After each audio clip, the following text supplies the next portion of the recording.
Ferran Torres n'a rien à faire au Barça. Pourquoi le Barça ne le vend pas?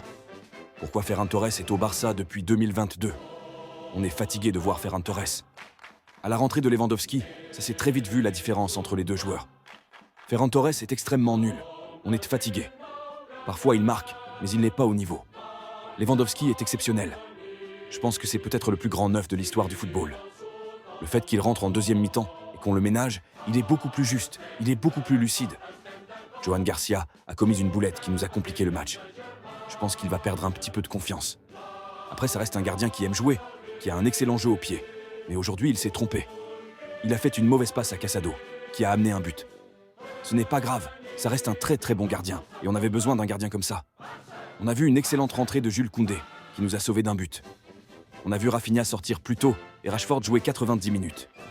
Rashford a été intéressant, il a essayé de marquer à chaque fois, surtout en première mi-temps.